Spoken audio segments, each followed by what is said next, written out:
I know that you asked Helen Clark to be interviewed and she declined, or you didn't hear from her.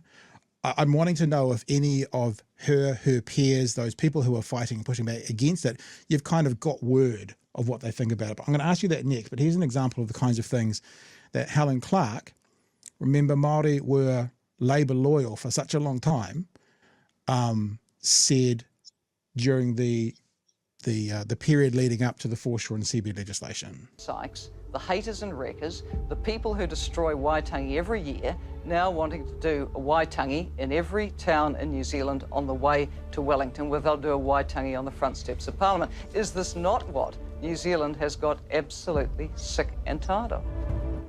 So to do a Waitangi, Jesus. like, I don't know if that's in our verbiage, but Helen Clark to do a Waitangi. I mean, it's revolting. I mean, like I said to, I don't know if I said it beforehand or I said it to Chewy, whatever before, if you didn't know who she was and you just scripted those words and said, which political party do these belong to? You go, oh, ACT, or maybe the right side of National. Have you heard word about her reaction to it or any of those people who are in her circle as to what they've thought of the doco? Nah, man. Nah. And I don't really care, to be honest.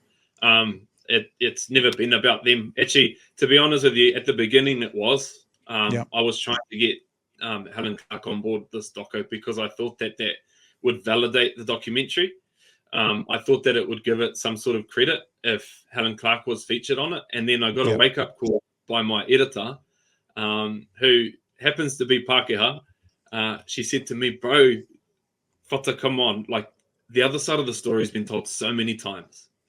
Why do you need to get the other side of the story? Their side's been told so many times. Who cares? Just tell your side of the story and do it from speaking our truth. That's why it's speaking our truth. It's because it's our perspective on what happened.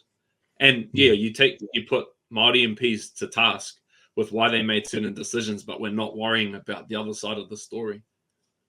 Yeah. Chewy, got some stuff?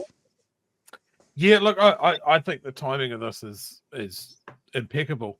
And it does seem to be, as Pat said, like there has to be like this generational pushback, move the needle. And the hikoi then was, I guess, that big push. And it feels like we're preparing for another big push with the treaty debate again. So I think, holding up a mirror for the people that were there and showing it to the young people today that are going to have to do that work, like what got you started, I think is phenomenal timing. I think hearing Helen Clark's words then, Auntie Helen, strong Helen Clark, great Labour leader. Oh, it doesn't sit well with me now. Chewy, let me tell you one other thing. Tones off everything. Let me tell you one other thing, Chewy. There was one of the contributors described how Helen Clark acted, and I've written it down here, was saying that Helen Clark acted like, quote, I'm just going to cut your throats, end quote. That was one of the participants. I can't remember who it was. Sorry if I don't know, you can probably tell us. Said that's the vibes from Helen Clark. I'm just going to cut your throats. So that was how they were feeling. That was Mediana Pittman, and to be honest, that was borderline. It was almost cut out of the episode because they were worried that there might be a bit of pushback on that particular line. But that's how raw it was. Mediana Pittman, the strong activist from Ngāti Kaununu, was the one who recited that line. The interesting thing about that haters and wreckers line is that we went and spoke to every single, whoever you see in that documentary remembers her saying that and being compared to Shrek the Sheep. So that was the whole thing of that time, was that Shrek the Sheep came to the steps of Parliament, and she decided that she would go out and meet Shrek the Sheep, but wouldn't go out and meet the hikoi when it arrived in Wellington. And when asked why she would go out and see Shrek but not the protesters, is because she responded that Shrek was good company. Yeah.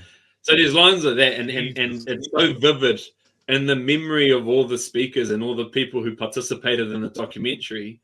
They remember those words, haters and wreckers, and it shows how much that I suppose stuck in their minds and in their hearts 20 years later.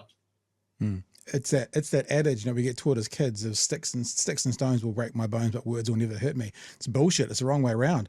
Words are still lasting 20 years. Your broken arm is right after 6 weeks. Those words are still there 20 plus years later. Chewy, I kind of interrupted you there, bro. Sorry. You want to keep going?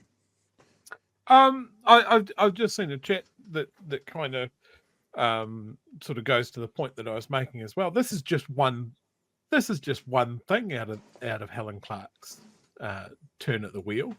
Helen Clark's was a centre-right government. They stiffed the Greens every chance they got to go with New Zealand First and Peter Dunn, and let's not forget the search and surveillance bill and the Uruwera raids. Yeah.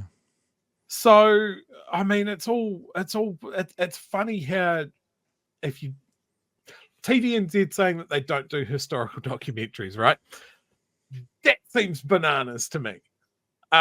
Because if you don't understand your history, you repeat it. And that's exactly what we're doing here. And I think the benefit here is it has maybe forced your hand to tie it into where we are today. But I think, we need another big push. The compromise was that it prevented me from getting a primetime slot. So what they said is that, well, if it's historical, because I said, well, we're going to take it somewhere else because I think it's still really relevant and it needs to be told. So if we take it somewhere else, then they're, well, no, keep to play. Here, we'll give you an off-peak slot. And upon doing that, it hurt at first. I think that was more my ego saying, hey, hold on, no, this is worth the primetime slot. But when I actually sat back and thought about it, people watching TV on a Sunday morning is not my target audience anyway. It's not the people who I'm wanting to hit. The people who I'm wanting to hit are probably going to be the people who watch it online, on TVNZ Plus, on eventually YouTube. Those are the people who we're really wanting to impact. And so I come to grips with that, and I just sort of thought, okay, well, let's do this for the people who are going to watch it online, as opposed to on linear television.